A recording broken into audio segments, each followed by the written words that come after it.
à cette première question que vous nous posez, il me semble que deux arguments essentiels ont été invoqués à l'appui du report sine die du référendum. Il s'agit d'abord d'opérer des représentations sur toute l'étendue du territoire du comité d'organisation et de gestion des élections.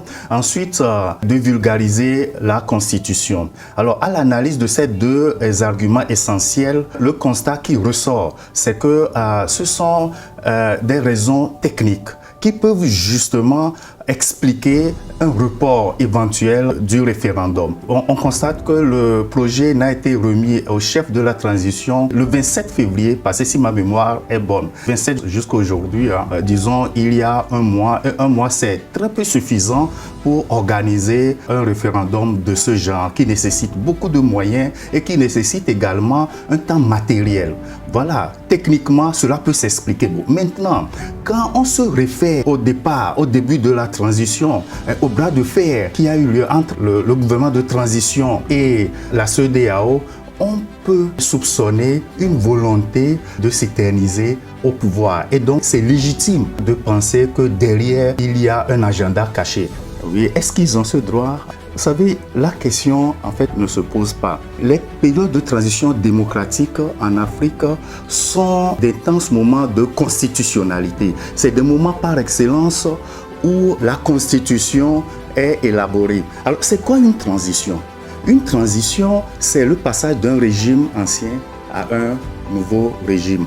Et ce passage est entériné par l'adoption de la Constitution et l'organisation d'élections qui se conclut par la mise en place de nouvelles institutions. Et donc, vous comprenez que cette initiative des autorités maliennes de transition s'inscrit dans la droite ligne du processus normal de transition qui vise comme objectif l'organisation des élections pour doter le pays d'une nouvelle constitution, la précédente étant suspendue et le régime étant devenu caduc, et la mise en place de nouvelles institutions. C'est ce que l'on peut espérer d'une transition démocratique.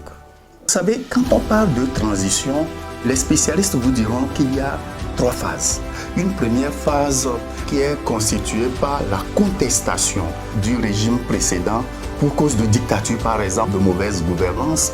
Et une seconde phase, qui est la phase même de la transitologie, la phase transitoire, la phase intermédiaire entre l'ancien régime devenu caduc et le nouveau régime qui va s'ouvrir. Et cette seconde phase voit l'élaboration de la Constitution, la réalisation des réformes qui doivent aboutir à l'édification d'un État plus fort, plus solide, plus démocratique.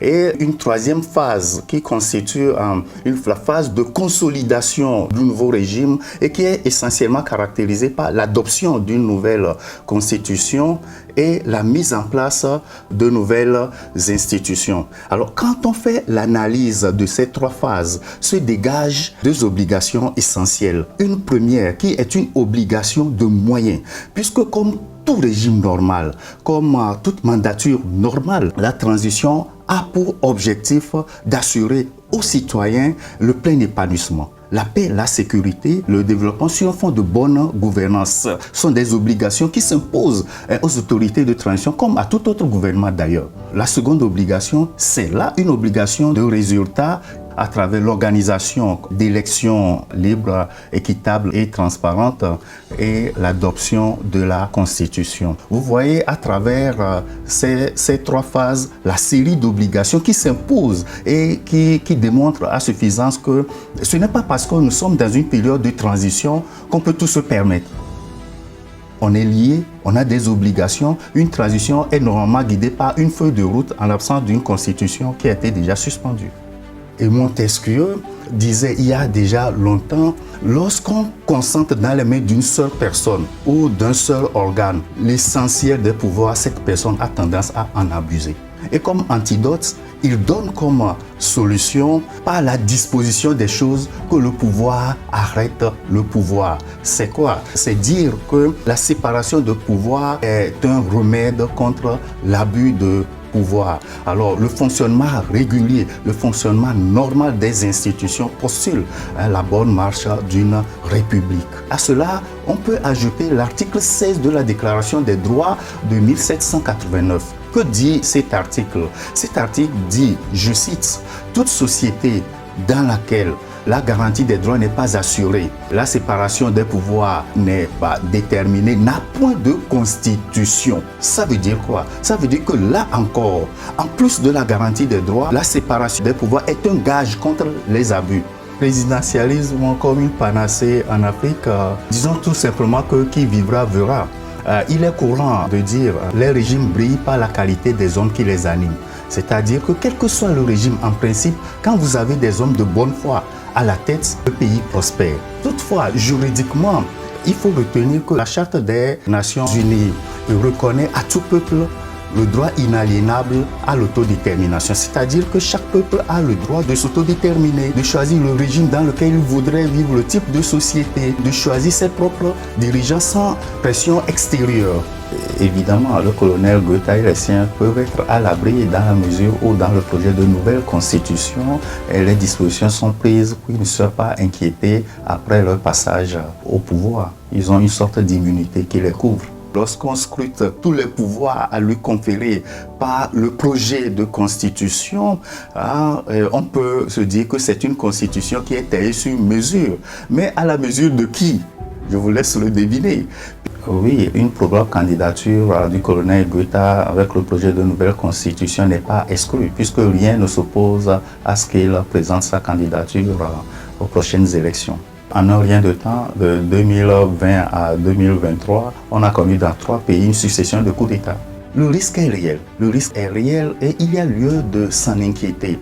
Parce qu'en un rien de temps, 2020, nous avons vu au Burkina Faso, nous avons vu au Mali, nous avons vu en Côte d'Ivoire l'épopée des colonels, comme on l'appelle. Et c'est comme si c'est facile d'accéder au pouvoir par la force. C'est facile d'opérer des coups d'État tant la communauté internationale est dépourvue de moyens concrets contre les autorités qui semblent impunément briguer ou bien diriger le pouvoir et peuvent s'éterniser. On a vu le bras de fer qui est engagé entre Assimi Goïta et la CEDEAO. L'autre raison, c'est le soutien des populations à l'interne. Cela cache un malaise, c'est un terreau fertile qui permet à tous ceux-là qui veulent accéder au pouvoir par la force de le faire en toute impunité. Et il y a une autre raison qui peut justifier cette inquiétude que vous venez de poser, et c'est le climat sécuritaire, avec la multiplication ou la montée de l'extrémisme violent. Donc ce sont des raisons que si des dispositions idoines ne sont pas prises, peuvent permettre la multiplication de ces coups d'État en Afrique et plus précisément en Afrique de l'Ouest. Regardons juste le Burkina Faso depuis 2020 jusqu'alors, on a eu combien de coups d'État? 3. Assimi Goïta qui a fait lui seul 2 coups d'État à la même période. Et cette même période, nous en avons eu en Guinée. Qui sait ce que nous réserve l'avenir? L'Afrique est à la croisée des chemins et tous les regards sont braqués sur nous, surtout en Afrique de l'Ouest, devant cette situation dans laquelle les contre-pouvoirs constitutionnels s'émoussent au profit de la rue, et face au développement des réseaux sociaux, il faut que les gouvernants fassent extrêmement attention pour trouver des solutions idoines aux préoccupations des populations. Ce serait gage d'une certaine stabilité qui constituerait ou bien permettrait un fonctionnement régulier des institutions au profit de ces mêmes populations.